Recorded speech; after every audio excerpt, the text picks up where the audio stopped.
And with that, ladies and gentlemen, prepare yourselves for some candid conversations as we move into our own variation of the renowned hard talk session, one we like to call Chaupal ki Charcha.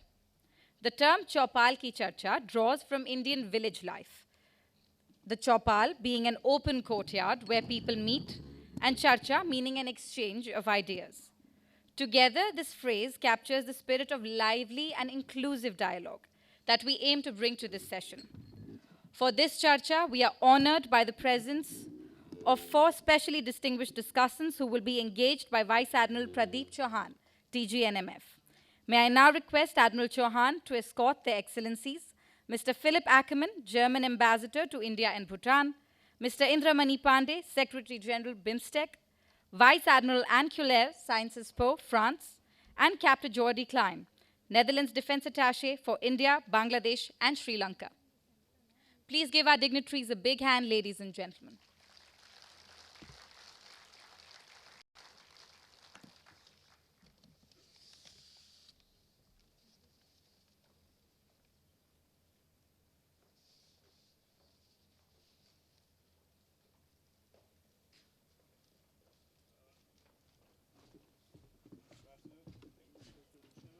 With all our dignitaries now on stage, I hand over the proceedings to Admiral Chauhan.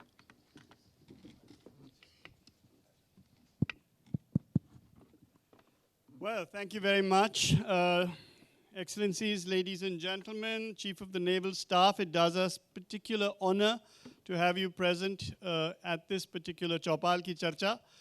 As has already been explained, Chaupal is a village courtyard. And so I was going to ask everybody to sit cross-legged on the floor, but then 1 or 2 of the ladies and the gentlemen said that if we sit, we can sit, but we can't stand up again. So we have decided to stay with the Chaupal ki Charcha simply as a metaphor for what we hope will be relatively candid and relatively interesting dialogue. First of all, I just wanted to check whether I can be heard at the back. Okay, everybody who's in the Chaupal, remember that these mics are provided by L1 tenders. And so you have to hold them really close to your mouth. Make like Donna Summers. Let me make some introductions first of all. For those of you who have come in the afternoon, I am Vice Admiral Pradeep Chauhan, and I am privileged to be the Director General of the National Maritime Foundation. Joining me in this Chaupal today are, first of all, Dr. Philipp Ackermann.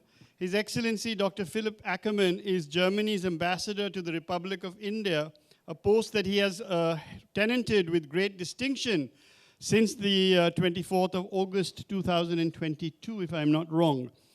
He's a doctor in philosophy in art history, and he joined the German Foreign Service way back in 1993. I myself joined the Indian Navy even farther back in time in 1975.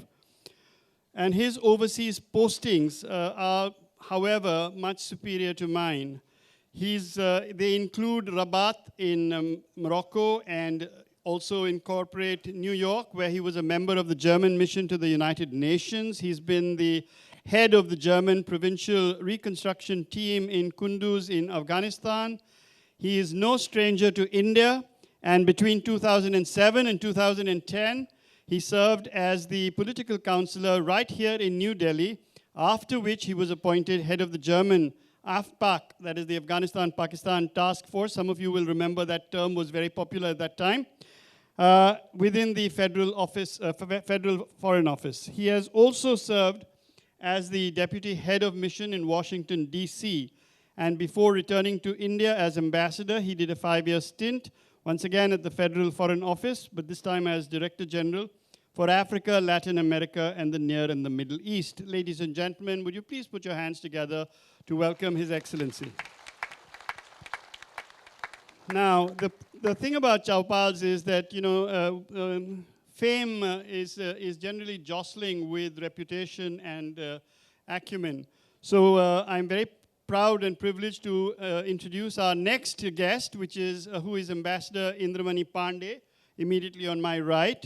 His Excellency Ambassador Indra Pandey is the incumbent Director General of the Bay of Bengal Initiative for Multi-Sectoral Technical and Economic Cooperation, otherwise known as BIMSTEC, of which we have spoken earlier today. He is a career diplomat with some 35 years of rich and varied experience in the Indian Foreign Service. Prior to taking up his current assignment, he served as the permanent representative of India to the United Nations, so you can see some commonalities there, and other international organizations in Geneva. And I have had the great privilege of having interacted with the ambassador when he was an additional secretary to the Government of India, heading the Disarmament and International Security Affairs Division, or DISA, of the Ministry of External Affairs. Now, Ambassador Pandey has served his country with uncommon distinction and has tenanted a variety of diplomatic positions in Indian missions in Egypt, Syria, Pakistan, and Afghanistan. More commonality.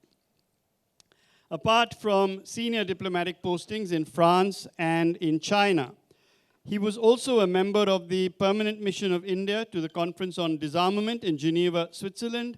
He enjoyed very great success as the Ambassador of India to the Sultanate of Oman. And in his current appointment, he brings very substantial and substantive intellectual riches, not only to BIMSTEC, but also to the IPRD in general, and this Charcha in particular. So ladies and gentlemen, I'm sure you're as intimidated as I am by his presence. So can we sort of reduce the amount of intimidation by a round of applause? Thank you. Now, it's very rare that I get an opportunity to have an absolutely, off-the-ramp guest today. And I'm very proud and privileged, once again, to introduce to you Vice Admiral Cullere, French Navy retired, officer of the Legion of Honor. Vice Admiral Cullere is the very first woman to reach 3-star level in the French Navy. Admiral Cullere is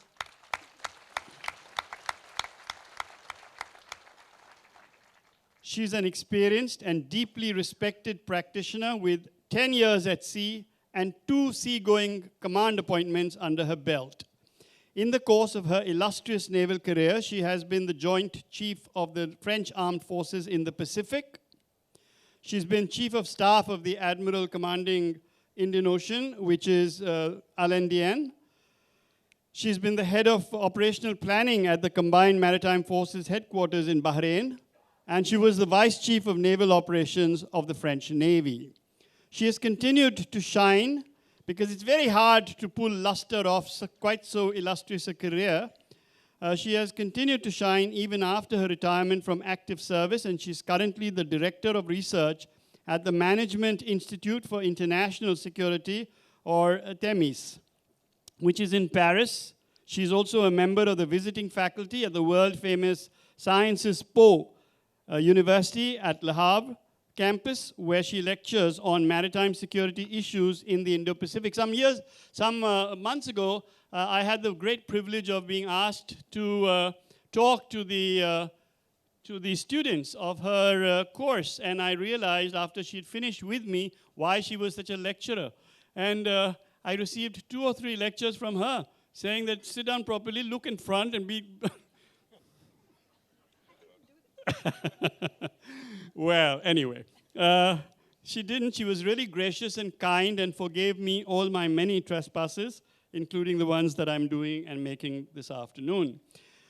She's also the Chief Executive Officer of ARCCS, which is Executive Coaching, and she's an international speaker on women, peace and security, and the maritime security in the Indo-Pacific at Expertise France in Paris. One more round of awe.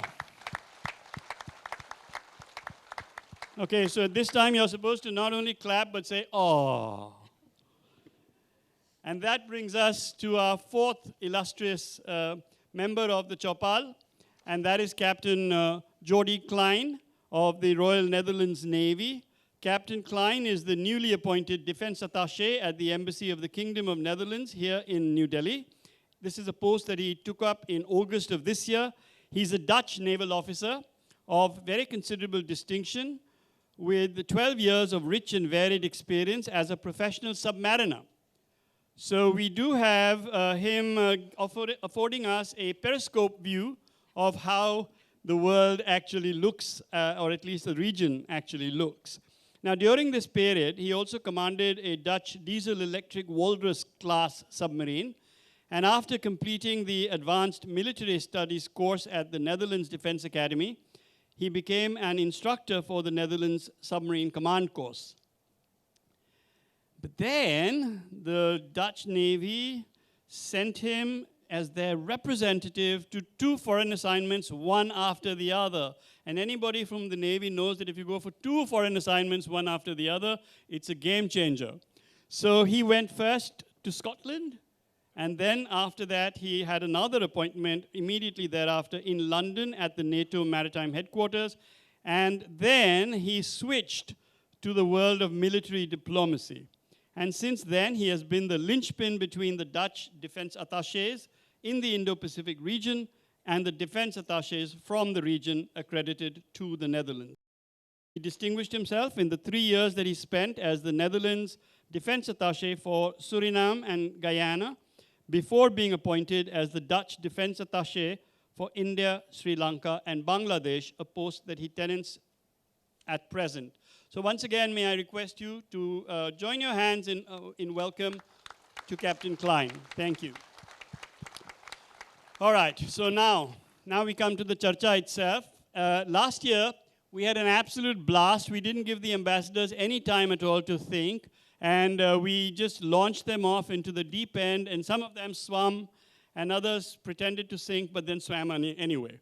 This time, I thought it would be a bit unfair to repeat last year's model, so I am going to give each of our distinguished ambassadors and guests maybe 4 or 5 minutes in which to make some overarching comments and explain their country's position in the maritime segment, I hope, within the Indo-Pacific, which is nothing if it is not a predominantly maritime construct, even though I must quickly hasten to add that it is a predominantly maritime construct, though it is not an exclusively maritime construct. So we will begin in the order that I introduced them, and if you have, Ambassador, if you have no problem, may I ask you, Excellency, to lead off. If you like to go to the podium, you're free to do that. If you wish to stay here, do that. The podium has 2 mics, both of them work. This one you have to really hold close to your mouth. So what is done at the Chaupal then? At the Chaupal, we Sitting smoke cigarettes and chat. Chat. Okay. So my fantasy is not good enough to imagine me sitting on a village square. Too many elegant white uniforms in the public, I should say. But I'm happy to stay here if that's okay with you. Thank you very much for having me. Thanks, Admiral Tripathi, to be so kind and gather us here in this impressive hall. And it's an honor for me and a pleasure to speak to you today. I think one could say that the Indo-Pacific is not only a geopolitical region of growing importance, it's also in a way a reflection of what we will have to do. It's a reflection of our shared future. And I think we in Germany, we consider this region to be key to what we would call global stability, economic resilience, and a rules-based international order. So we are here with the Navy, but I think it goes beyond what the military can do. It's really an order we have to look at from a more geopolitical point of view. Germany has adopted by cabinet agreement in 2020 what we call our Indo-Pacific guidelines, where we have stated a clear commitment to partnership, presence and responsibility in this region. And we have since then relatively consistently, I would say, implemented these guidelines, not only diplomatically and economically, but also in terms of security policy. You might remember we have in the last years had 2 German frigates and providing ships, Bayern and Baden-Württemberg, coming to India, making their way through the Indo-Pacific, taking part in numerous exercises and port visits, including joint maneuvers also with the Indian Navy. And I would like, even though it's not the Navy, but draw your attention to the large multinational Air Force exercise with India, Tarang Shakti, which we did last year in Coimbatore in the same sort of context and framework. So I think the message is clear. Germany is ready to take on responsibility and to actively promote security, stability in the Indo-Pacific region. And this is, and let me make this little bracket here, not, it doesn't go without saying, because we in our immediate neighborhood have a very, very tense situation. We have a war, a very brutal and ongoing war basically in front of our doorstep, and that is keeping us very busy day and night. But at the same time, we feel that we should not neglect our commitment to this area here. So we need to show this presence. This presence will go on, and we will try to send more ships. We'll try, especially with South India, with South Asia and in the subcontinent. We will try to continue to do common maneuvers and exercises. I don't know whether you remember, but this last German frigate passed through the Taiwan Strait. We have there, with this passage, we have sent a clear signal in support of international law and freedom of navigation, and that's a principle that is central to this rules-based order in the Indo-Pacific I was talking about. In the Milan 2026 exercise, to which 145 countries are invited, we also will make a significant contribution. Now, when we look at India, Germany and India are linked by this strategic partnership based on shared values, mutual trusts, and the will to shape the future also in this region together. And I would say that this partnership, and that's my experience over the last 3 years, is becoming increasingly important in the face of global challenges, from maritime security to cyber security, and also to the defense industry. Germany and the Indian Navy are in the process of doing something hopefully very great very soon, Admiral. I'm not revealing too much of a secret, but I think we are on a very good way here. I think in a general way, discussions on joint projects, technology transfer, and industrial cooperation reflect our mutual interest in deeper security policy integration, and that's what we are aiming for, striving for. So I think we are ready in the last 3 years more than ever to break new ground with India, whether in the development of modern defense systems, trainings, or logistics.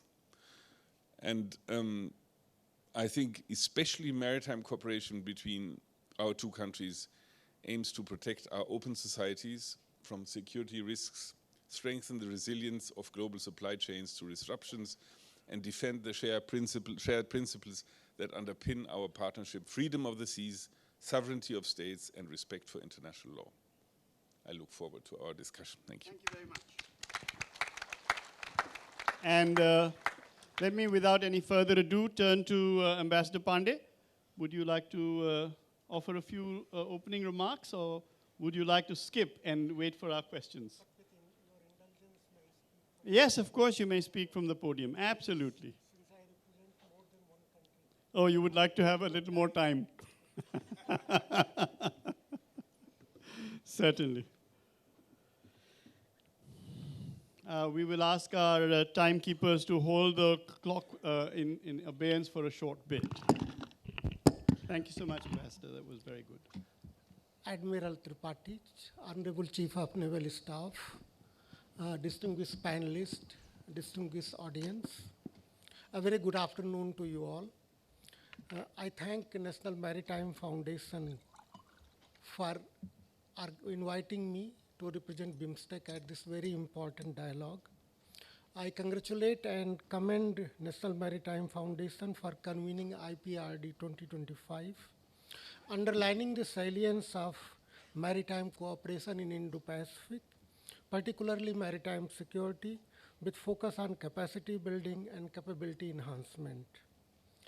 IPRD provides a platform to exchange views on diverse regional and global perspectives from across Indo-Pacific and to find synergies with other regional frameworks like Indian Ocean Rim Association, IOC, IONS, and of course BIMSTEC, in order to enhance maritime cooperation in the entire region. As you all are aware, Bay of Bengal is a strategically significant maritime space in Indo-Pacific, and it is critically important for India's defense, security, and development. There is a convergence in security and developmental challenges of India and its neighbors in and around Bay of Bengal, which provides a strong foundation for regional cooperation through BIMSTEC. India has accordingly given a very high priority to regional cooperation under BIMSTEC. BIMSTEC is a manifestation of India's neighborhood first policy. It includes both India's land neighbors as well as maritime neighbors, in the Act East policy of India, its Indo-Pacific policies, and also Mahasagar paradigm. Honorable Chief of Naval Staff in his statement underlined the salience of regional and sub-regional approaches to maritime cooperation, including maritime security cooperation, and that is where lies the significance of organizations like BIMSTEC. BIMSTEC for long has recognized that Bay of Bengal is a common security space and also a critical space for common prosperity, for pursuit of security and growth together, as epitomized in Saga. BIMSTEC has attached a high importance to regional maritime cooperation to deal with the shared challenges, and I will detail those areas of cooperation later. Let me highlight here some salient features of BIMSTEC, because though we have been in existence for 28 years, as an organization it's not very well known. BIMSTEC has now its own charter. It has its own permanent secretariat located in Dhaka since past 11 years. And it has its own vision document called BIMSTEC Bangkok Vision 2030, which was adopted at the 6th BIMSTEC Summit. BIMSTEC has a vast agenda for cooperation, and I would take your indulgence in listing out the areas of cooperation just to underline that we deal with really a number of sectors. So agriculture and food security, blue economy, which was mentioned earlier, connectivity, culture, disaster management, energy, environment and climate change, fiscal and monetary policies, fisheries and livestock, health, human resource development, mountain economy, people-to-people relations, poverty alleviation, security in all its dimensions, science, technology, and innovation, tourism, trade, investment, women development, youth exchanges. So really a large number of sectors on our agenda. And to deal with all these areas of cooperation, we have very well established mechanism, what we call core mechanisms. So we have regular summits at the leaders level. Then our foreign ministers meet regularly. There is a meeting of foreign secretaries. And at the bottom, we have BIMSTEC Permanent Working Committee. Then in different sectors too, we have separate senior officials meeting and ministerial meetings to focus more on sectoral cooperation. We have devised a scheme whereby 7 member states have been designated as lead member states in different sectors, so that they can focus on the specific areas of cooperation assigned to them, with equal participation, of course, from other members too. We have, during past 20 years, concluded a number of agreements, a number of conventions, MOUs for forging cooperation. We have also set up centers of excellence. 2 centers I would particularly like to name here: BIMSTEC Energy Center, which is located in Bengaluru, and BIMSTEC Center for Weather and Climate, which makes tailored weather and climate forecast for member states and is located in Noida. We have also BIMSTEC Cultural Industries Observatory, and there is a technology transfer facility which is being set up in Colombo. When talking about centers of excellence, I would also like to mention that there is a proposal to set up 8 more centers of excellence, 4 by India, in agriculture sector, in disaster management, in maritime transport, and in traditional medicine. Thailand has offered to set up 2 centers, one in public health and tropical medicine, other in the institutions for public audit. Nepal has offered to set up a center of excellence in culture and tourism, and we have had offered recently from Bangladesh to set up a center of excellence in skill development. With all these centers coming up, we'll have institutions which can take forward cooperation in all these areas and will be autonomous in nature, and they will be able to cooperate with other institutions. We have also been engaged in external partnerships with the Asian Development Bank, with the World Bank. We have MOUs with Indian Ocean Rim Association, and my colleague Sanjeev is here. We signed it earlier this year. And also with UN organizations like UNODC, IPRD. And we have had exploratory talks with a number of other UN and international organizations for our future partnership. Let me conclude by saying that BIMSTEC is on the way, poised to become a very effective and efficient regional organization. We are undertaking a number of institutional reforms based on the recommendations by eminent persons group, which was set up last year, and we have already started implementing those recommendations. Bay of Bengal has always been a bay for connecting India with its eastern neighbors, and the effort of BIMSTEC is directed at reimagining those connectivities, reimagining those historical and cultural links, and try to forge those links again in the modern context. I thank you for allowing me this opportunity for opening remarks, but I will provide details of cooperation in different sectors if you wish later. Thank you so much. It's really quite encouraging to see the amount of effort that BIMSTEC is making in quite so many sectors, and we will revert to this in the Q&A section. So, but now it gives me great pleasure to request Vice Admiral Cullere to please give her opening remarks. Would you like to do that from here or from the podium? I will try to do this from here. Okay. If that works. Okay. Thank you very much. Now, Admiral, you didn't realize what you were doing while inviting me here on this panel, because we French tend to boast a lot. So I'm aware that this audience is aware that France is a resident country in the Indo-Pacific. I'm aware of this.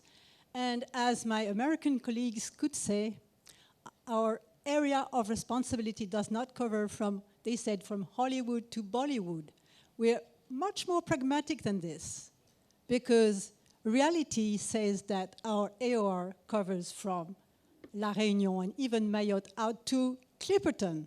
Now, if you don't know where Clipperton is, I had this map. I don't know if we can show the map on.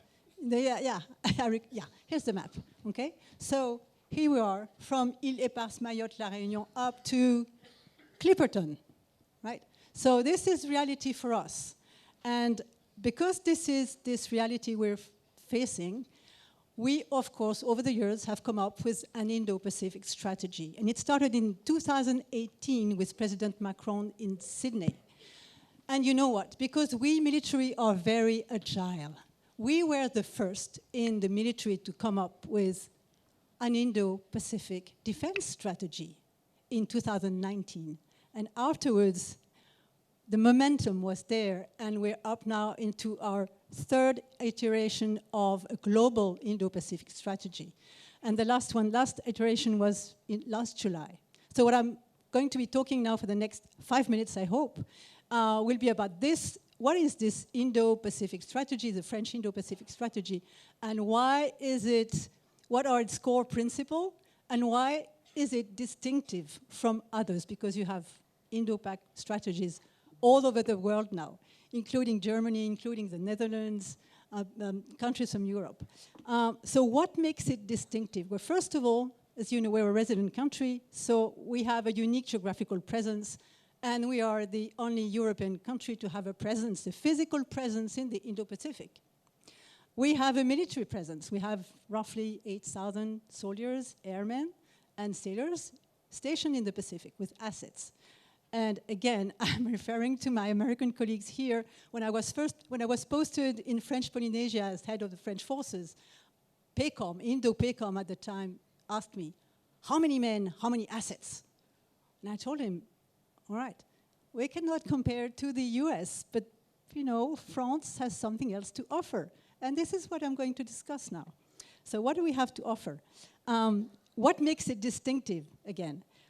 First of all, and this is the new Indo-Pacific strategy, the realization, probably, that we do rely, our legitimacy relies on those countries, overseas collectivities that we have here. And how do we include them, really include them in this strategy that we are having now? So that's probably the first very important pillar that we're having right now. The second pillar would be a focus on what we call sovereignty partnerships. And this is probably what France has to offer to other countries, is to realize that, yes, you have your sovereignty, your own sovereignty needs, and we're not there to tell you what to do. This is not the purpose. So sovereignty partnerships is to empower regional states to make independent choices, to empower regional states to make their own choices. So we're more there in support, even not counseling. We're not counseling, right? We're there, we have things to offer, we have expertise to share. Okay, make their own choices and build resilience. Since this morning, we've seen what the threats are to maritime security. I will not go back on this. And we do reject what we call bloc-based politics. So you all know what bloc-based politics mean. We're not in this. So we do support IORA because we are in IORA, Pacific Islands forums and other forums. We are in the IONS. We do support, for example, ASEAN. We support ASEAN centrality in dealing with its own issues. We respect this and we understand this. And even though France has become, by the way, this year, a development partner of ASEAN. And so we are in many working groups of ADMM+, everyone here. Most of you know what ADMM+ is. So focus on sovereignty partnerships, multilateralism, and a multi-dimensional approach to issues. So multilateralism, well, we are here in India today. India is, in the Indo-Pacific, our most important strategic partner. There's absolutely no doubt on this. We have other strategic partners. Australia, Japan are among them, and others also, Indonesia, Vietnam. I saw a representative of Vietnam here today, Singapore, South Korea, and UAE, of course. And I didn't mention something, we don't have the map again there. We have our overseas collectivities, and we also have a presence, as you may know, in Djibouti and UAE, because we have defense agreements with them. So our 8,000 soldiers, airmen, and sailors are all over the place here. And I'm not even talking about deployments from France. Another central pillar would be what we call strategic autonomy. Now we're sailors, right? So you may have heard, most of you here are in uniform. You may have heard about the freedom of navigation operations done by our friends, American friends. Well, we don't do this. I mean, this is not a criticism at all, but we're just not into what they call FONOPS. We do our own deployments, our own operations, our own exercises on our terms. This is what we call, I mean, the US are, of course, our biggest ally here, there's no doubt about this, but we are not, I would say, and you know this word here, aligned in some places. And another thing here, with China, okay, because this is the big bad wolf, I would say here. What about China? What China, in the new Indo-Pacific strategy, France mentions China, which is the first time, by the way, and because over the years we've had, I would say, a posture of not antagonizing China, because we recognize China as a big partner, commercial partner, and a partner. And but okay, in this strategy, we recognize assertiveness. We recognize that the Taiwan Strait is a big issue and could become a world issue. So we do recognize a lot of facts to China. And yes, we do sail in the Taiwan Strait. We do this, and it angers China every now and then, but then we're used to it, and we'll continue doing this. So, yeah. So what I mean here is that you have a country, and again, I don't want to seem to be boasting here. You know what the emblem, one of the emblems of France, by the way, you know what it is? It's a rooster. Okay, a rooster, you know what a rooster here is? It's big, okay, and everything. We're proud of ourselves. This is not the idea. And just to have a benevolent audience here, just let me add that we had a very famous French historian, Jules Michelet. He was called Jules Michelet, one of our famous historians in France, 19th century. You know what he said about India? He said, India is the matrix of the world. And this will be my conclusion. Maybe it's time we recognize this. Admiral, you could not have chosen a better point at which to endear the audience to you. Now, many of you are trying to figure out why we've got this, why we started off with His Excellency, the Ambassador of Germany, and why we're going to end up with the Netherlands. So I thought I'd just remind you that the Indo-Pacific Oceans Initiative is actually a new creature in the diplomatic world. And it doesn't say that this is an Indian device which you can either join or reject or accept. It says, hi, this is the Indo-Pacific, and there are 7 maritime lines of thrust that define what we need to do. Does anybody have an idea? And then different countries put their hands up and say, yeah, we have an idea. And we say, oh, great, great, great. So you would like to follow us? And they say, no. And we say, oh, okay. You would like us to follow you? They said, no. Aha, you want us to go hand in hand? And they said, no. You don't want us there at all. Any of these will do, preferably not the last one. Any of these will do so long as we get the job done. Now, in the Indo-Pacific Oceans Initiative, the thrust line that is defined by the pillar or spoke, which deals with capacity building and capability enhancement, has 2 champions who have said, we will take the lead. We know, we have ideas, we have solutions. And one of them is Germany, and then close on the heels of Germany, we have the Netherlands, who said, we can do that as well. And so that's why we are bracketed by these 2 countries. Isn't that a good story? Come on. Very good story. All good stories don't have to be true, they just have to be good. Colonel. Well, thank you very much. Thank you very much. And namaste, ladies and gentlemen.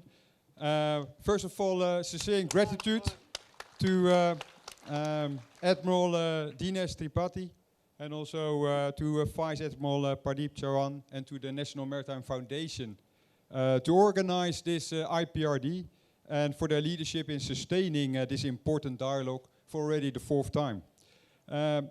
Our reality, like going on with France, is that we had a very big presence here in the Indo-Pacific, and not anymore.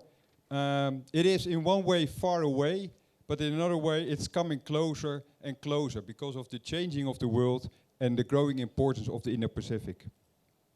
The Indo-Pacific has become one of the most dynamic and consequential regions in the world. That's how the Netherlands sees it. A space where trade, technology, ecology and security intersect, but also very much interdepend. And for the Netherlands, the Indo-Pacific is, as said, not a distant region. It is a vital part of our shared future and the interdependencies, just as it has been in our maritime history. And these interdependencies, they generate opportunities, but also vulnerabilities, as we are talking about during these days. From cyber attacks on ports and disruptions to undersea cables, to environmental degradation, and to the growing impact of climate change. We just discussed it this morning on maritime communities. It all ties to our connections with the water. An example of a vulnerability that hit close to the home, to my home, the Netherlands, was the hack on the port of Rotterdam. It heavily affected international trade. It underscored how interconnected and exposed our networks are and are becoming, whether digital, hybrid, or physically at sea. At the moment, my Minister of Infrastructure and Water is in Mumbai at the Maritime Week, focusing on these issues.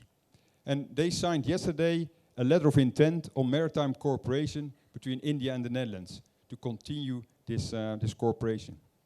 So it is in this context that India's Indo-Pacific Oceans Initiative, the IPRD, takes on such significance. A framework that brings us together to cooperate not only on maritime security, but also on sustainability, capacity building, as just mentioned, and the responsible use of our oceans. And the Netherlands was, as alluded, one of the first European nations working closely with Germany to adopt an Indo-Pacific strategy. And also France was very close. And a step warmly welcomed by India. And all the three nations, we also pushed very much for an EU Indo-Pacific strategy, which also came very quickly. And that strategy reflects the commitment to a multipolar, rules-based order. It aligns closely to India's approach under the IPRD, promoting connectivity, sustainability, and the maritime security for all, including also the global south, as we saw this morning. And we, the Netherlands, see India's leadership and Prime Minister Modi's vision for the IPRD, called the Mahasagar, as essential to this shared effort.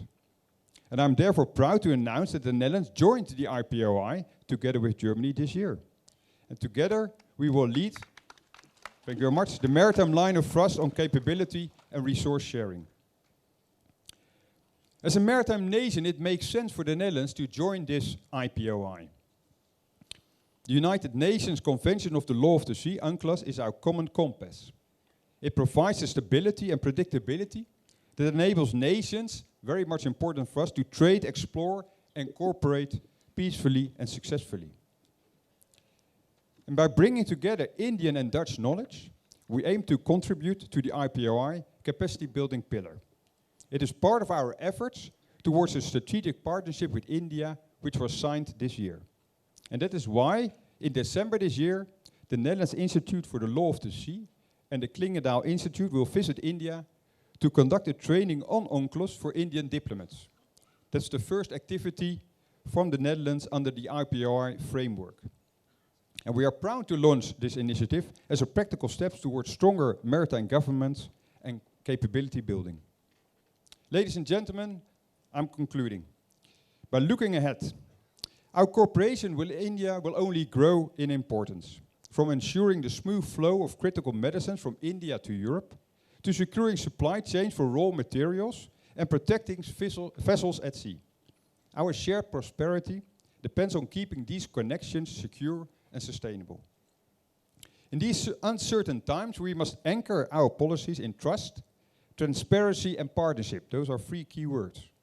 The Netherlands is proud to be part of this journey, steering towards a future where the Indo-Pacific remains open, stable and free for generations to come. Thank you very much. Dhanyavad. Thank you very much, Captain Klein. That was most succinct and to the point, and yet expansive in its delivery. Thank you very much. Okay, so now that we've heard all the opening statements, we can get around to some conversation between these luminaries that we have with us today. And I'm going to ask a couple of questions, and then we will see how we go in the answering of these questions. But before that, there is one thing I would like to bring to everybody's notice. This is the Indo-Pacific Regional Dialogue. This is not the Indian Navy bilateral. So while we are, as any other country, would be deeply flattered by and extremely happy by all the attention that is being showered upon us, we wish to bring this to say that it is under our leadership, or at least with our support, and with your support, and at least with your leadership, that we will address the region. And if we cannot address the region, then we should have a number of bilateral conversations rather than a multilateral one. So my questions are going to be geared towards what can we, that means what can an individual country or a collective and India do, not for one another alone, but for the region. How will we be able to address some of the challenges that lie in the South Pacific when we ourselves are geographically located where we are? And yet we know, because we mouth this all the time, that oceans connect, lands divide. Therefore, from the sheer brilliance of my colleagues here, if I may be so bold as to incorporate that word to include you, what we want to hear is, okay, so India will connect with you, you will connect with India, and then the benefit of that must accrue to the region. And so that is what I want to really stress upon. So given the fact that we have since morning on multiple occasions repeated that capacity denotes material wherewithal and capability denotes human skill, human organization, human training, and given the fact that in this region, for the most part, the problems lie in capability or lack of capability, inadequacies of capability. Let me give you one example. It's not that we have a problem with somebody signing or not signing a fisheries contract with somebody, some other country that is deploying distant water fishing fleets. That's not our problem. Our effort is to say, we don't want you to tell you how you sign or what you should sign. You're a sovereign power. But can we help you negotiate the terms of those contracts? Do you know how to read a fisheries contract and where the devil lies in which details? And if that can be taught, then maybe we can do something to our mutual benefit. And so in this connection, I thought that I would ask, in terms of either legal acumen, development, public international maritime law is the weakest link in all our respective countries that are present here today and all of those who are not present here today but who exist in the Indo-Pacific. Public international maritime law is on a scale of 0 to 10, our competence in that is mostly at -1. So similarly, in terms of training, in terms of localized specialist training, we need to be able to lift the game of people. Now some of us are more powerful, others are less powerful, but that depends on how we are defining the word power. I am actually at pains to point out vis-a-vis a conversation that we will have possibly day after tomorrow on the South Pacific, that it's not what India can do to the South Pacific which is important alone. Each of those South Pacific island nations can provide information, can provide value to India. What is that value? So that we do not end up in a situation where one of us is being projected as the donor and the other as the recipient. Whereas what we want to be able to do is work a system by which we can actually exchange. And both of us feel good about the exchange, whether that exchange is technology, whether that exchange is human knowledge, traditional systems on how to manage eco-based solutions to climate-based erosions, traditional medicines, and so on and so forth. Maritime issues. Do not think that traditional medicines do not attract the maritime attention. They do. Most of our medicines actually have their origins, if not in the forests, then in the seas. So let me start with that as the backdrop. Against that backdrop, let me ask my first question. Once again, the first question to His Excellency, the Ambassador of Germany to India. So how do you think that Germany and India could best collaborate? We know that there is capacity building initiatives in the offing, you already mentioned that. But how should we enhance capability in the coastal and island nation states of the Indo-Pacific? What about the small and not so small island developing states. And clearly we know that one size won't fit all, but equally clearly we know that there is some boundary within which we could operate so that the maximum number can be incorporated. So I just wanted to ask you, what is your thought on the process, just as two people chatting with each other, and we can throw our scripts away, and tell us. So first of all, I think one should very clearly distinguish between capacity and capabilities. You know, your capacity is the toolbox with which we work, and capabilities is, you know, the readiness and the development of the human potential. So both is extremely important, I would say. You need both for the common goal. I think my country has both. India has both too. And when you look at just this IPOI, which you mentioned before, where Germany and now the Netherlands are joining hands for this capacity building spoke, we have started a big project with the small island states on resilience building. You know, resilience building, how to get the small island states in a position to fight what happens with climate change, what happens with the damage caused by climate change. And that means you need capability development, but also capacity development there. We have started this project, which is 20 million euros. It's not nothing, it's quite an important sum. This very year, and we will do it above all with Fiji, with Tuvalu, with Vanuatu, and others, in order to make them more resilient against climate change. I think this is one of the main challenges we are facing in the Indo-Pacific, is how to support these states, these countries, in order to you know, overcome the challenges for them as much as possible. I think when we talk about capacities and capabilities, India and Germany are a good match, because you also have capacities and capabilities. I just want to say that, you know, the fabulous maritime infrastructure India has in the region, you know, in a very, very impressive way. And when you look at India, the speed, you know, in which you build up this maritime infrastructure is quite fantastic. You know, it is getting better by the year, I would say, and that's one anchor, I would say, that really makes us good partners, because we can, together with our Indian partners, use this infrastructure in order to you know, pursue our common goals in the Indo-Pacific. Thank you so much. But you know, let me worry the subject a little bit more.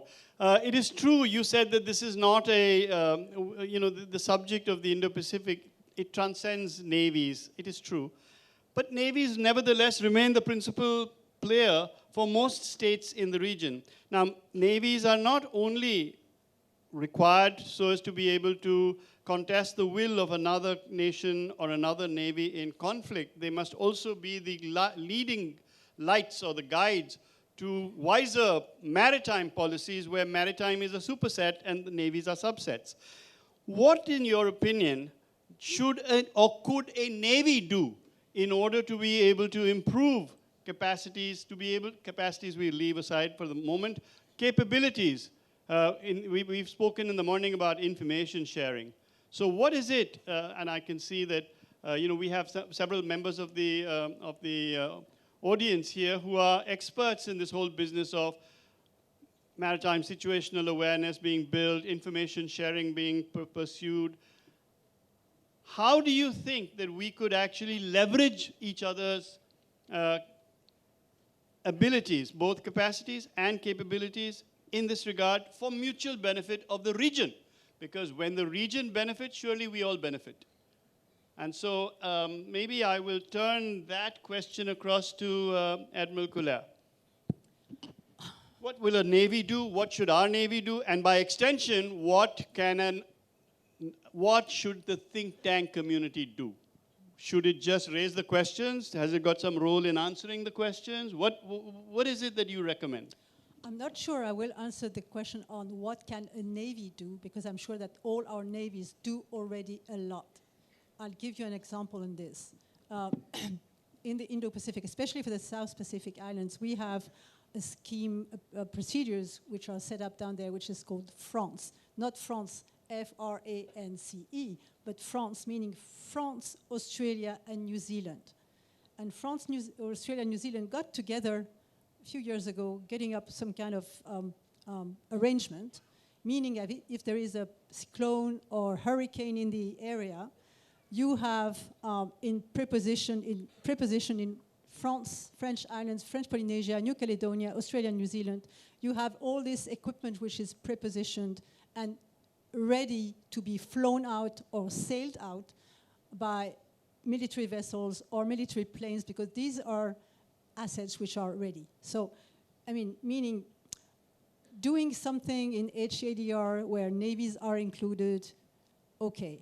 What I'm thinking of, and we heard the word this morning with, I think, the Indonesian admiral, was training.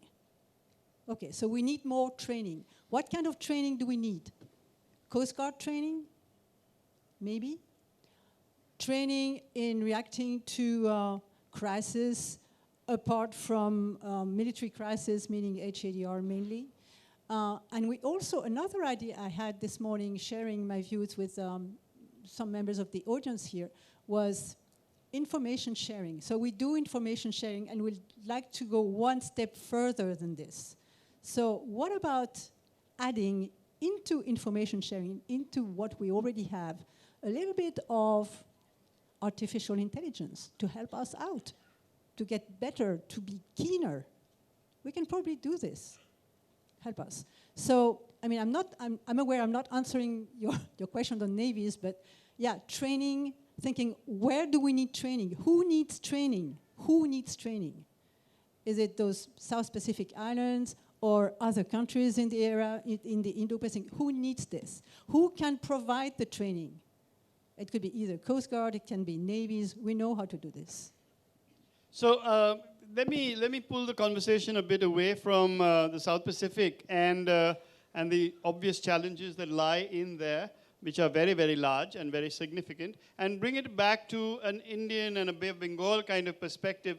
I just want you to remember, and I don't know whether this is actually common knowledge yet, but we have spoken about, First Admiral Salim spoke about the creation of training as one of the best ways of improving maritime cooperation across the whole region. So India, in conjunction, India and the UK in trying to flesh out a different pillar or different spoke of the Indo-Pacific, that is the one of holistic maritime security, are very close to the finalization of a regional maritime security center of excellence being formed. And that is being formed in India between the King's College London and the National Maritime Foundation, something that was touched upon by my chairman during his address this morning.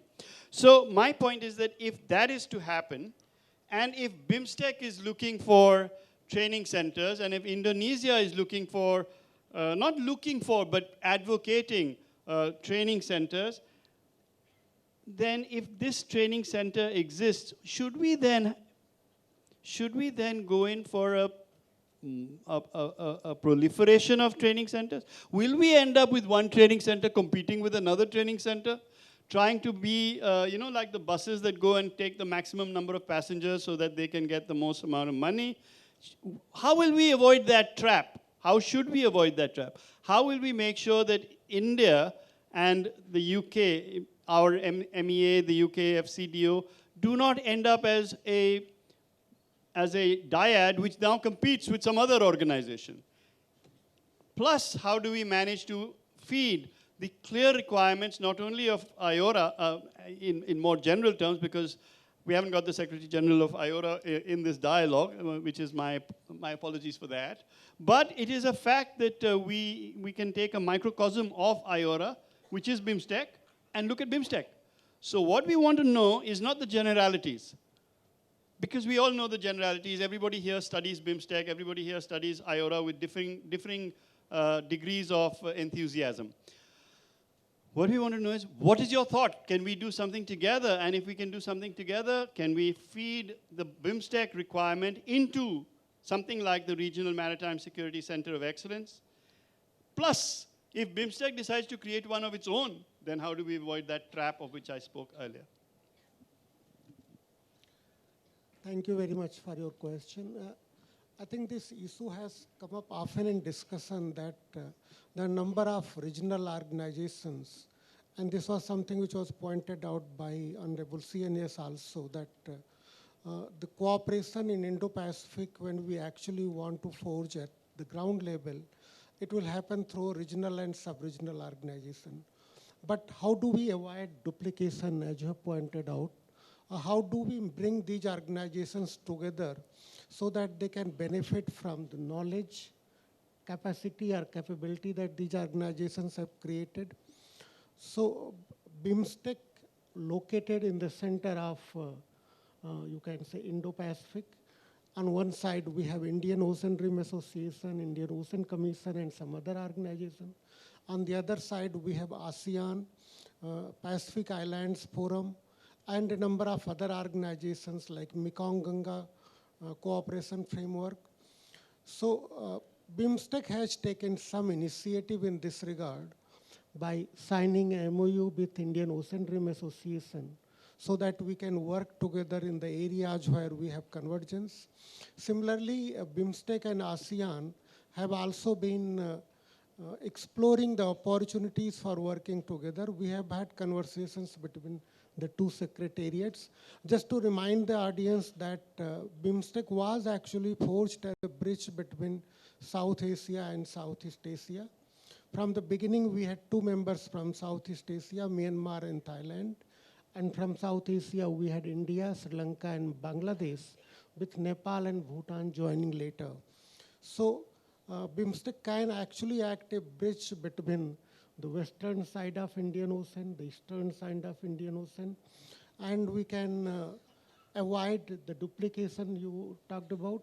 The idea of creating a maritime studies center is something which I feel is required for our region, because at least in BIMSTEC Secretariat, we don't have that kind of capacity. We have been assisted very ably by National Security Council Secretariat of India, and our other member organizations, their concerned departments have been working together. But if we could have a center which can look at, as you said, building capacity and capabilities in areas not only what we call core maritime security, but all the other dimensions like maritime environment, maritime ecosystem, preserving the maritime biodiversity, looking at, in disaster at least we are moving forward with creating a center for disaster management which will be hosted by India. And in maritime connectivity, again, which is very important aspect of maritime cooperation, we have signed an agreement on maritime transport cooperation among our BIMSTEC countries.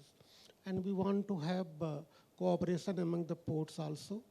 Again, India came forward with hosting 2 editions of ports conclave, both in Visakhapatnam.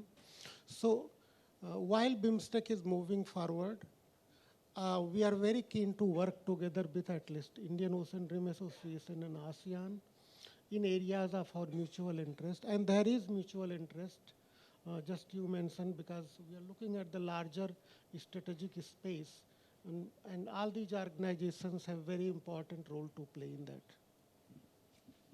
Thank you very much. I'm sorry we have to share the mic, but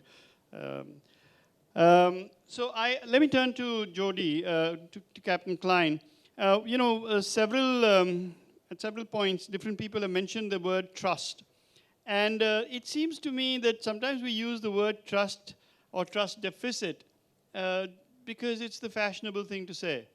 And it allows us to have, adversarial, or at least if not adversarial, different positions on a conversation. Many times you have a conversation and the other guy is saying exactly the same thing as the first guy, except that he prefaces whatever he's saying by the word but. Isn't it? So I sometimes think that this trust, so let's just worry this word trust a little bit and try and figure out that if we are to make centers of excellence, for instance, let me finish with this, with the very good comments that you made, Ambassador Pandey, and that was with regard to the whole business of Maritime Security Center of Excellence. I want to emphasize that the Maritime Security Center of Excellence will not handle hard security.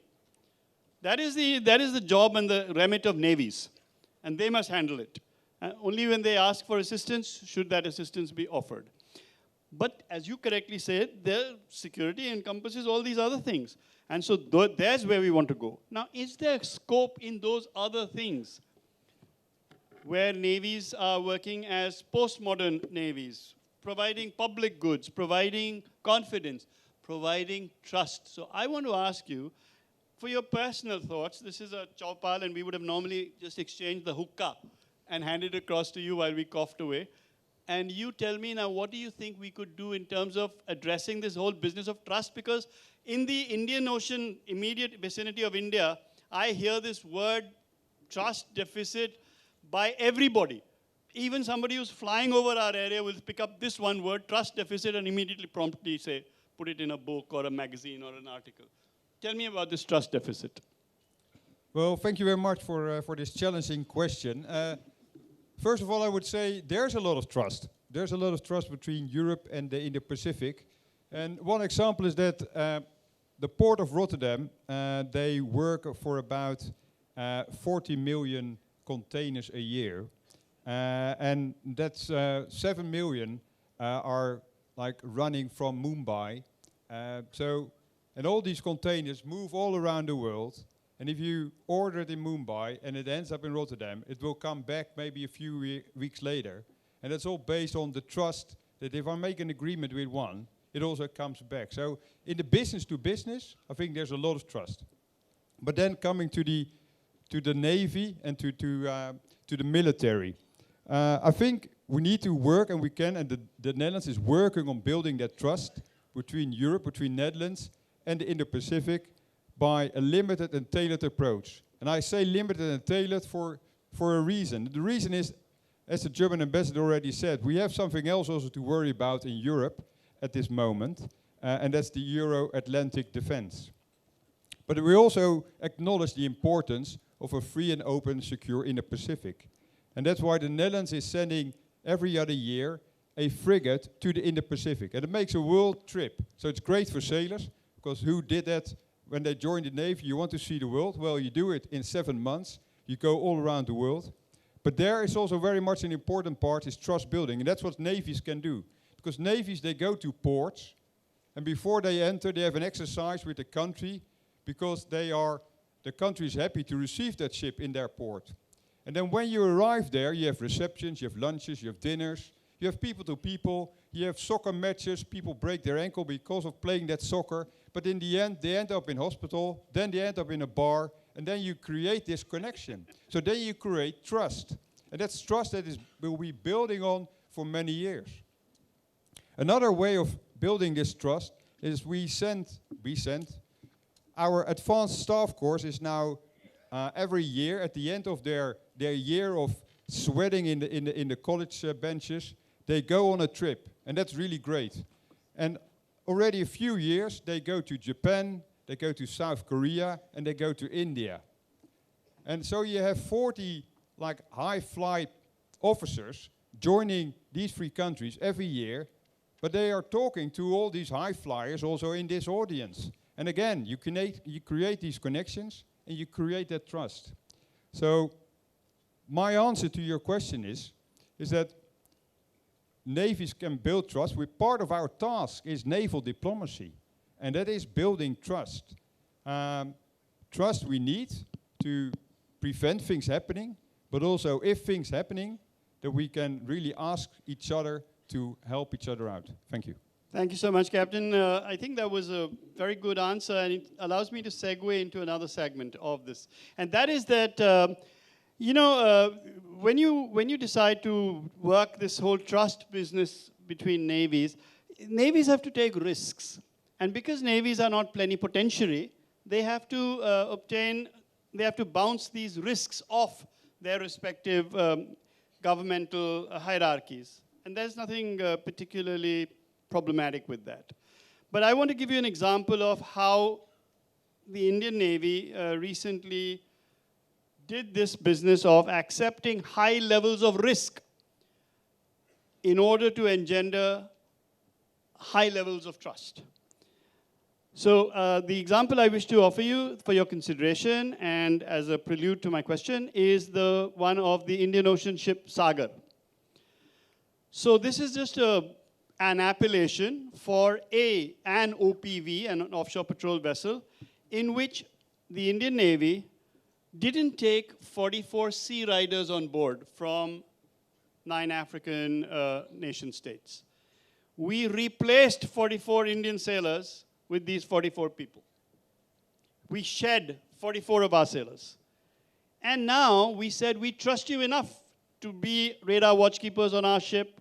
We trust you sufficiently to handle machinery. If there's a fire or an emergency on board, we trust you to be part of the damage control and the firefighting teams. We will shed our people. Now, you can see that there is a fairly large amount of risk involved in this. Can you see that, and we as a Navy, I think, have every intention of repeating this particular process, whether every year or every alternate year, we have to see. But the results of this were that those countries with whom we had this personnel exchange, and they were not all African countries, they were Indian Ocean countries. Some of them were within the African sphere, and some of them were in the Indian Ocean sphere. But they came back and said, wow, it wasn't that we just took a ride.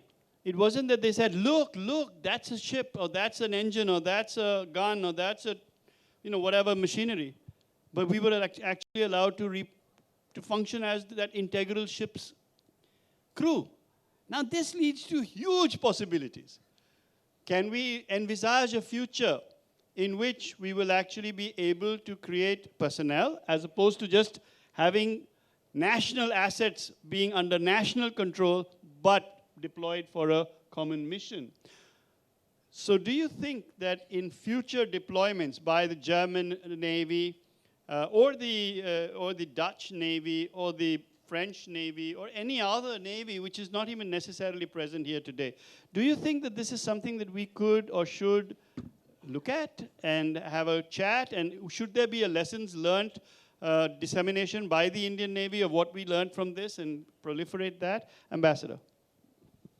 Look, I think you might be surprised that I'm not so surprised of what you are telling me, because we are used to that. We have in our alliances, we are used to work with soldiers of other armies, sailors of other navies. In NATO, but also in other frameworks, German military, French military, Dutch military is working hand in hand with other armies and armed forces. So our experience is that that is the way to the future.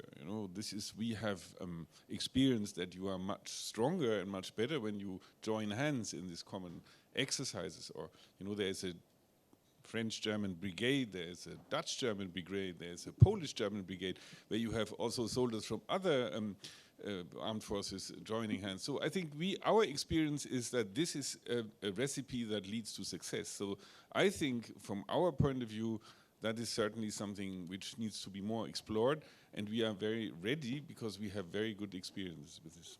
Thank you, but there's another part to this, and that is that when you have an alliance, you have a status of forces agreement, there is Article 5, there's a whole lot of legalities which have been undertaken. And there's probably very good reasons for that. But we are talking about a partnership, a strategic partnership, without being strategic allies, without being, not strategic allies, military allies. So this changes the situation quite a bit. And so while I fully agree that the models followed in Europe, and whether within NATO or outside of NATO, are really worthwhile in terms of the examination of them, do you not think that there is much merit in even seeing what the Indian model revealed, what shortcomings or what better practices that there might be for that, and that might help everybody? irrespective of whether they are from Europe or from, so long as they are operating in the Indo-Pacific. I wanted to say that, of course, we are not replicating NATO here or something, but there is a readiness and, people know how to work with other soldiers. There is an experience there. They know how to get to know each other, to understand each other, to follow orders together. So, I think European armies have also a good experience with soldiers who are not part of NATO, soldiers in the Balkans or something who grew at a certain moment into NATO but were not in NATO. So there is, I think, status of forces agreement and NATO that helps a lot when it comes to a chain of command or something. But what I wanted to say is European armies know how to work with other armed forces together because they have made very good experiences. And therefore, I think common, commands like you described in your example, for us is much more common than it is maybe for India or something, because we are used to that. So maybe the answer is for a deeper study by India of your mechanisms, which are not alliance-based mechanisms. I think that's a good, not only, yeah. But what about you, Ambassador Pandey? Do you have a view on this? No, I think it was very good experiment and a very good idea. If it can be replicated with countries around us in our neighborhood, not necessarily members of a particular group, but a group of countries coming from different memberships. And then that would also help build in our larger goal of, as you were saying, building trust in our neighborhood, and also habits of our soldiers, our naval person working together. Yeah. So it's worth repeating that idea, and we can look for opportunities on how to replicate it. So now I want to be able to invite some interaction with our audience, and especially with the students. Can the students from various places and various institutions please raise your hand so I can make out who you are and where you are sitting? At the back, at the top? Yeah, great. Okay, so we have a largish number of students. That doesn't mean that we're only going to ask students. We're just going to ask everybody and anybody in the audience, would you like to ask anything along the lines that we've asked? Please don't suddenly say that, how should we deal with China? Because this is not the Charcha and the wrong Chaupal. But in the Chaupal that we've got, what we're talking about is how to build capacity, how to build capability, how to proliferate knowledge, how to proliferate experiences to the benefit of one and all. So if there are any points from anybody, I will just go by hands that I see coming up fastest. So there's one right here next to, yeah, that, and then one at the back. Oh, and there are many waving desperately at me. Hello, sir. I'm from Rashtra Raksha University, Pratmesh. The mic, L1. Hello.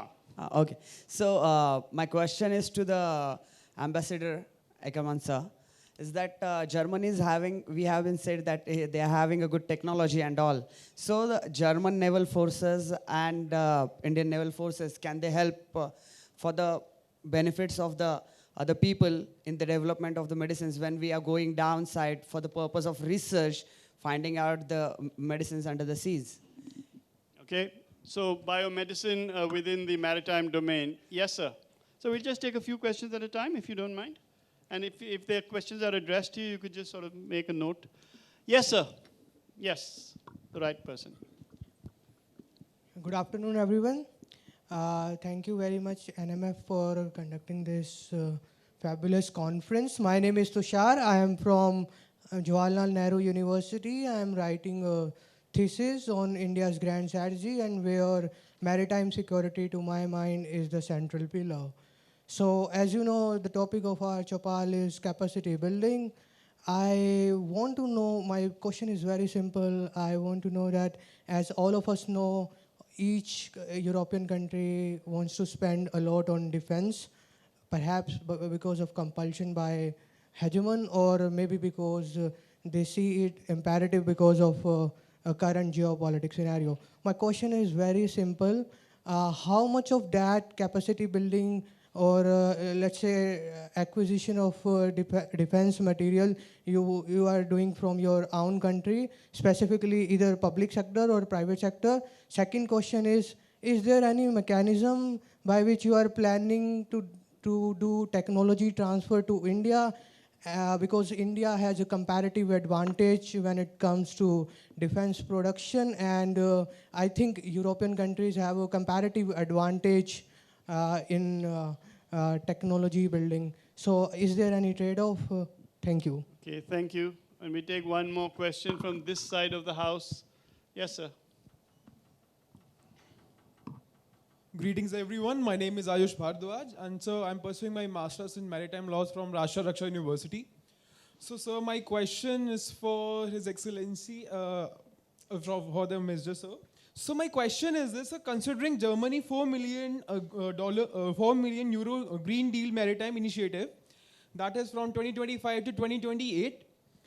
So, India's goal of achieving net zero emission at major ports by 2047, how can a legally binding Indo-German ESG-based port and standard be structured to not only leverage this bilateral synergy, but also dynamically to escalate ambition in line with the IMO 2040 GHG reduction checkpoints? Thank you so much, sir. Okay, we'll take one more question, so long as it is not addressed to Ambassador Ackermann. Yes, the two ladies. One of the two ladies. Wait for the mic. Please wait for the mic. You may not ask the question of me, and you may not ask the question of His Excellency Sir, Mr. Ackermann, Dr. Ackermann. This is Anupriya Mishra, research scholar from Lucknow University. My question is to Mr. Indra Pandey, sir. In one of the previous sessions, we have heard from the dignitaries that information sharing is the key aspect of capacity building and capability enhancement. So my question is that what steps BIMSTEC as a regional organization can take in this direction and what it is planning to do regarding information sharing? Okay. Any questions for this side of the bench? So if you don't have a question for either either Admiral Cullere or Captain Klein, put your hand down. If you do, wave like hell. Okay, Sushant Dam. My question is to Captain Klein. I'm Commodore Sushant Dam, retired. Netherlands has got a capacity as well as capability since about 15 to 20% of the country is reclaimed in, large, dredging and island and land reclamation capability. Taking into consideration the morning session, if we see the survivability, security of some of the island nations, littorals in the Indian Ocean, like Maldives, due to climate change and level rise, do you think there is a case for bringing in that kind of a capability and capacity in the Indo-Pacific so that the concerns of these small island nation littorals can be looked after, and India can be a shipbuilding technology and a base for such kind of a hub? Your thoughts, please. Thank you. Okay, and do you have a question for Admiral Cullere? Okay, ma'am. Yes, we'll get back to you, don't worry. Good afternoon, dignitaries. Ma'am, just keep the mic really close to your mouth. Swallow it. Okay. Good afternoon, dignitaries. I am Sanskriti from Chaupal Nehru University and currently working on security arrangements in Indo-Pacific region. My question is from Anne, ma'am.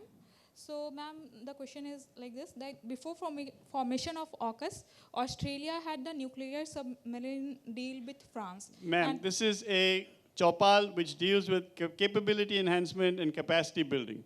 So frame the question accordingly. General issues of hard security, AUKUS, and the disappointment of one party with another will not form part of this. Okay, sorry, sir. Not at all, ma'am. We just save the question for immediate, waylay her, ambush her on the way out. Okay. Anybody else has a question for Admiral Cullere? Yes, sir. You were waving your hand desperately. No, at the back. Yeah, yours. No, please sit. That gentleman. in the absolute last row next to the console.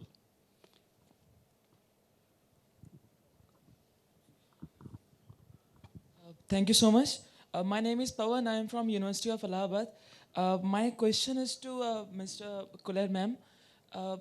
As we are discussing about capacity and capability enhancement, my question is regarding climate governance and India's climate diplomacy. As India and France co-jointly launched International Solar Alliance, so how do you see the capability and capacity of this Sunshine Coalition after Paris Agreement, when we see the challenges of underfunding finance and climate finance, and how do you see this alliance as far as climate governance is concerned?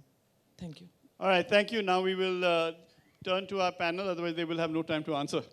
So, Ambassador, you have the maximum number of questions. Would you like to address them? And the most complicated ones, actually. My military service was in the army, not in the navy, so I'm, so we all have it's 100 years ago, actually. We all have our crosses to bear in life.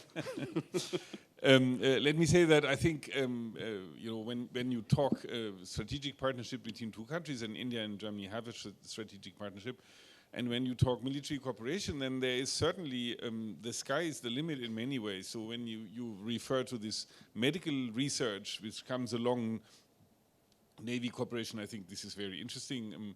And also, as the German armed forces have universities with medical trainings, I mean, that's something that would be very interesting for both sides, I'm sure. And I can only reassure you that from our side, everything that brings us closer to carbon neutrality, and that's through the question of the gentleman to the left, is highly welcome. And when also the armed forces sit together and try to figure out how that is being done together jointly and early, that's something where I feel both sides can benefit enormously from each other. Maybe the most concrete question is what do we do with the enormous amount of money we are putting in our armed forces for basically the reason that we have a country in our immediate neighborhood that decided to invade another country aggressively and grab land from this other country. And we see that more and more that European countries, NATO allies, members of the European Union, are under threat by this country in the east.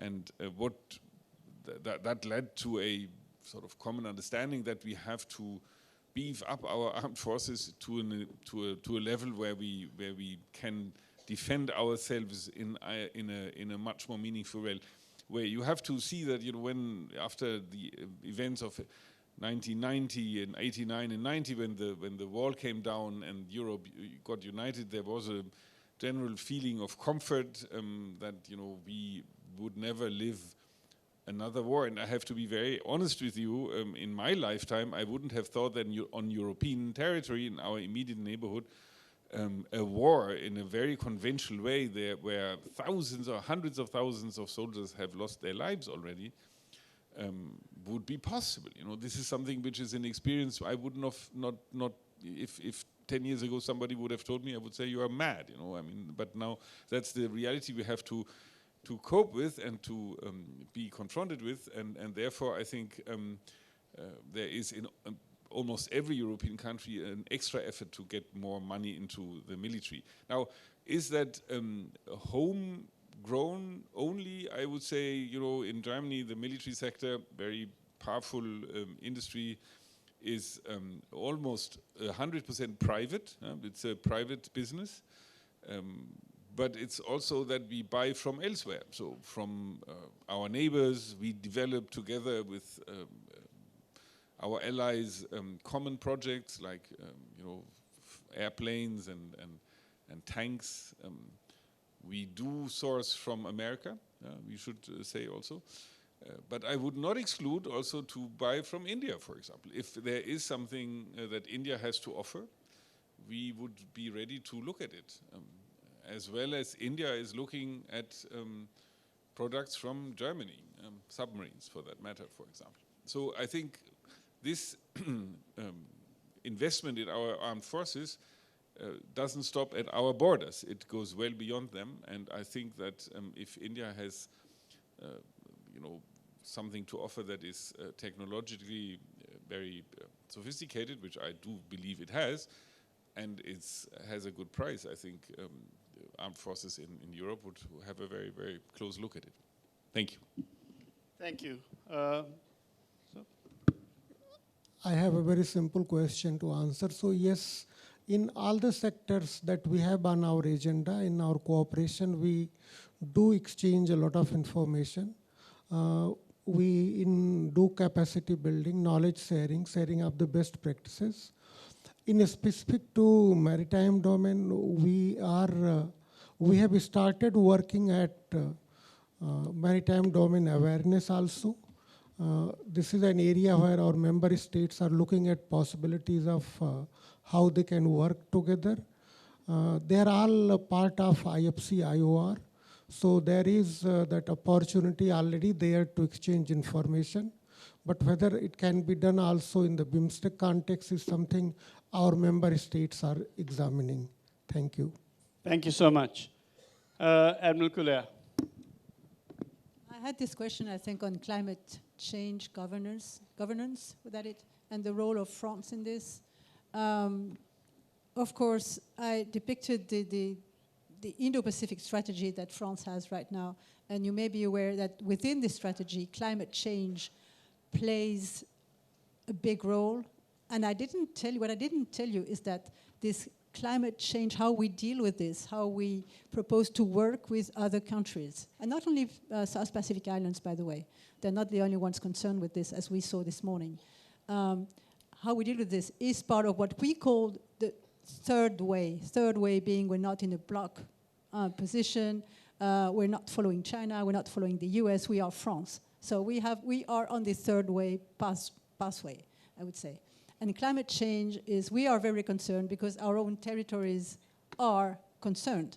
So French Polynesia, Wallis and Futuna, Nouméa is a little bit different, so New Caledonia is different because it's not atolls, it's different.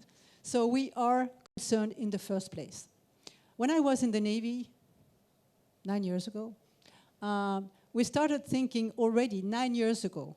I mean, climate change has a long history, but we started thinking and we were military people, started thinking, how can we help those Pacific Island countries detecting hurricanes?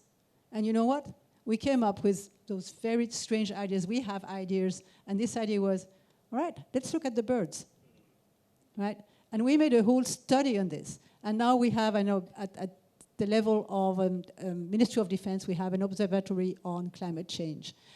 So what I can tell you, I don't have all the details that how France is involved in this, but we are deeply concerned by this because of our collectivities in the Indo-Pacific, and because we are the only European country having territories in this area, we can also, leverage the EU behind us, and the EU, so the global gateway or their own strategy, they are also moving forward in this area. So it's not only us, France. We are concerned in the first place, but it's not only us. It's us and the EU.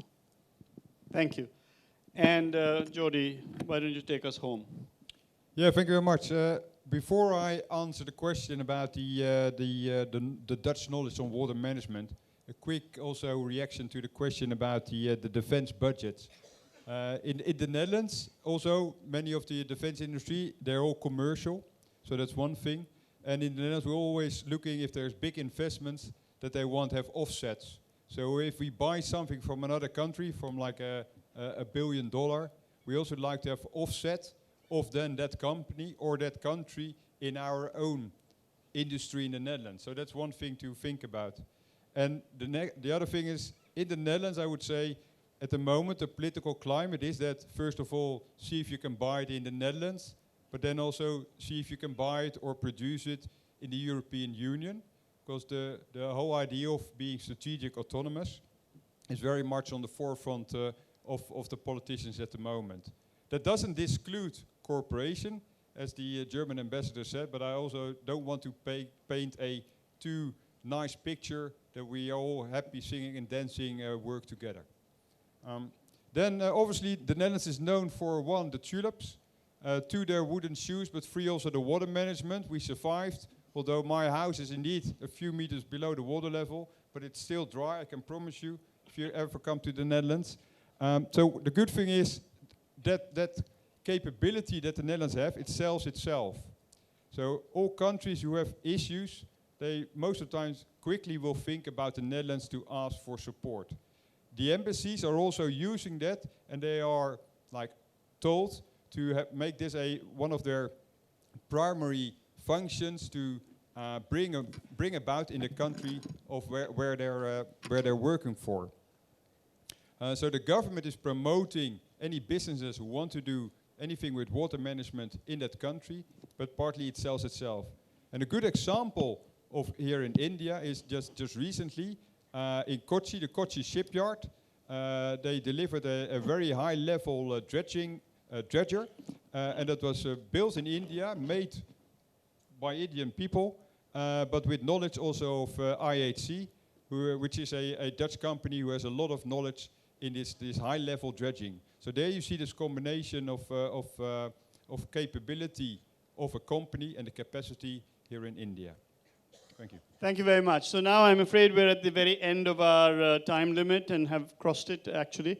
So I'm going to request you to join me in thanking our very illustrious guests, and we will snuff out our hookahs now and say thank you. You've been a wonderful audience, and thank you, Ambassador. Thank you, Ambassador.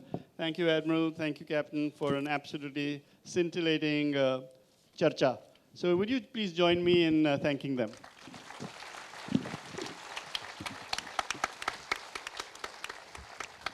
And we will hand over back to Priyasha. Thank you, sir. I think we all would agree that this session has been truly refreshing and engaging in its novel approach. We now move to a special moment in today's program, the release of another volume of the NMF's Maritime Perspective series. Entitled A Sweep Across the Indo-Pacific, this volume is edited by Vice Admiral Pradeep Chauhan, DG NMF, and Ms. Anuttama Banerjee, Research Associate at the NMF. I would like to invite the Chief of Materiel, Vice Admiral Kiran Deshmukh, AVSM, VSM, to join us on stage for the ceremony. This volume, ladies and gentlemen, traverses the vast expanse of the Indo-Pacific, examining the evolving maritime security dynamics of the region. I request all the dignitaries on the stage to kindly do the honors by releasing the volume.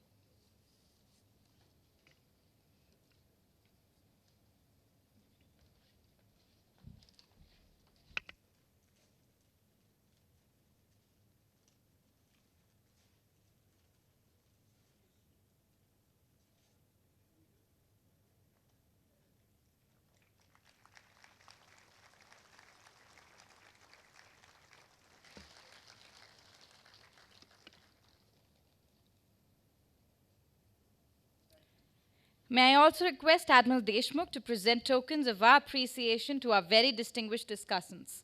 And in the same breath, may I respectfully ask all dignitaries to step ahead of the tables for a group photograph shortly afterwards the ceremony.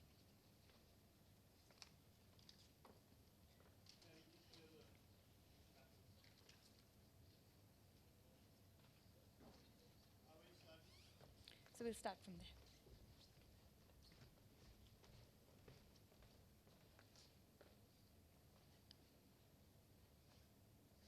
We will begin with His Excellency Dr. Philipp Ackermann. Sir. Yes.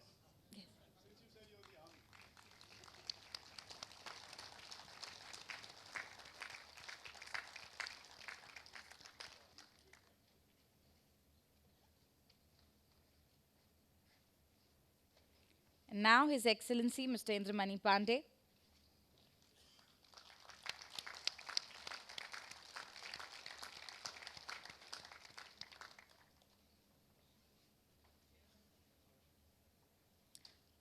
Followed by Vice Admiral Cullere.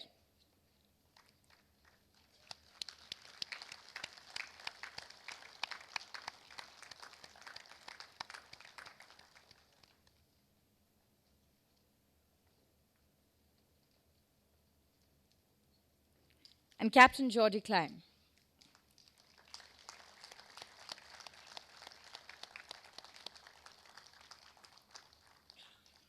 I request all dignitaries to gather in front of the tables for a group photograph as well.